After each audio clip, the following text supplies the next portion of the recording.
రైతుల కష్టాలను గుర్తించి వారికి తగిన న్యాయం చేయాలని కోరుతూ అసెంబ్లీలో కావలి ఎమ్మెల్యే దగ్గుమాటి వెంకటకృష్ణారెడ్డి తన గళాన్ని సోమవారం వినిపించారు.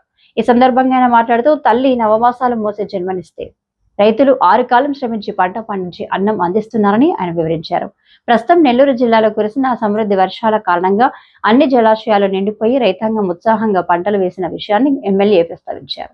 ఖరీఫ్ సీజన్లో దాదాపు 1,80,000 ఎకరాల్లో పంటలు సాగు జరిగాయని తెలిపారు. గత రబీ సీజన్లో 1,00,000 క్వింటాలు వరి సివిల్ సప్లైస్ శాఖ ద్వారా సీఎంఆర్ కింద ప్రభుత్వం కొనుగోలు చేసిందని గుర్తు చేశారు. అయితే ఈ ఖరీఫ్ లో పండిన ధాన్యం విషయంలో 1 క్వింటా కూడా కొనుగోలు చేయలేదని ఆవేదన వ్యక్తం చేశారు.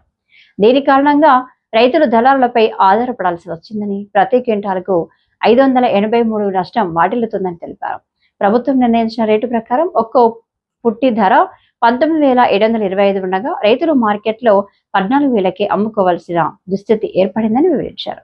ఇక అకాల వర్షాల కారణంగా చాలా వరి పంటలు నేల కూలిపోవడంతో రైతులకు మరింత నష్టం వాటిల్లిందని, దళారులు దీనిని ఆసరాగా చేసుకుని రేట్లు మరింత తగ్గిస్తున్నారని ఎమ్మెల్యే మండిపడ్డారు. రైతుల ఇబ్బందులను దృష్టిలో ఉంచుకుని సివిల్ సప్లైస్ శాఖ వెంటనే కొనుగోలు కేంద్రాలను ఏర్పాటు చేసి కనీసం కొన్ని క్వింటాలైనా కొనుగోలు చేయాలని ఆయన డిమాండ్ చేశారు. అలా చేస్తే దళారుల ఆధిపత్యం తగ్గి రైతులకు న్యాయం జరుగుతుందని చెప్పారు.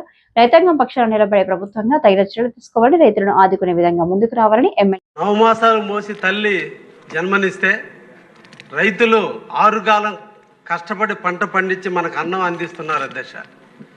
ఈరోజు అభివృద్ధి ప్రదాత అయినటువంటి నారా చంద్రబాబు గారి నాయకత్వంలో ప్రకృతి పులకింతల మధ్య ఈరోజు విస్తారంగా వర్షాలు కురిస్తే మా నెల్లూరు జిల్లాలో డ్యాములన్నీ కూడా పుష్కలంగా నిండినాయి అధ్యక్ష.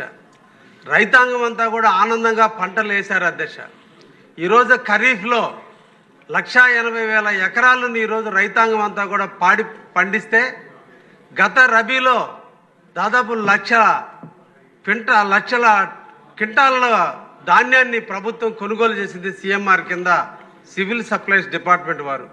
అయితే ఎందుకనో మా నెల్లూరు జిల్లా మీద కొంచెం కీలుకి ఏర్పడిందేమో తెలియదు, కానీ ఈ ఖరీఫ్లో పండినటువంటి పంటల మీద ఈ రోజున 1 క్వింటా కూడా ప్రభుత్వం పర్చేజ్ చేయనందు కారణాన ఈరోజు డలార్ల వల్ల ఒక్కొక్క క్వింటాకి 583 రూపాయలు ఈ రోజున రైతాంగం నష్టపోతుంది అధ్యక్ష. ఈ రోజున ఒక్కొక్క పుట్టి ప్రభుత్వం నిర్ణయించినటువంటి రేటు ప్రకారం 19,725 రూపాయలు ఉంటే ఈరోజు మార్కెట్లో 14,000 రూపాయలకి ఈ రోజున మార్కెట్లో కొనాల్సినటువంటి పరిస్థితి ఉంటే సివిల్ సప్లైస్ వారు పలు సభల్లో మేము తెలియజేసినప్పటికి కూడా 1 ఎకరాకు కానీ 1 పుట్టి కూడా కొనటువంటి పరిస్థితి ఉంది అధ్యక్ష. ఇది రైతాంగానికి సంబంధించినటువంటి అందరి సమస్య. అదేవిధంగా అకాలమైన వర్షాలు కురిసినందువల్ల ఈరోజు రైతులకు సంబంధించిన వరి అంతా కూడా కింద పడిపోయింది. దళాలు దానివల్ల ఇంకా కొంచెం రేట్లు తగ్గిస్తున్నారు. దయించి మీ ద్వారా ప్రభుత్వాన్ని సివిల్ సప్లై వారిని కోరేది, సీఎంఆర్ కింద ఇమీడియట్లీ కూడా కేంద్రాలు ఏర్పాటు చేసి అట్లీస్ట్ కొన్ని క్వింటాలైనా కొనటం ప్రారంభిస్తే డలార్లు కూడా అది ఈక్వల్ రేటుగా కొనేదానికి అవకాశం ఉంటుంది. ఈ పార్టీ రైతాంగం పక్షాలను నిలిచేటువంటి ప్రభుత్వం తప్పకుండా రైతులను ఆదుకునే విధంగా ముందుకు పోవాలని సందర్భంగా సివిల్ సప్లైస్ వారిని ఘనంగా కోరుకుంటున్నాం అధ్యక్ష. థ్యాంక్ యూ, ధన్యవాదాలు అధ్యక్ష.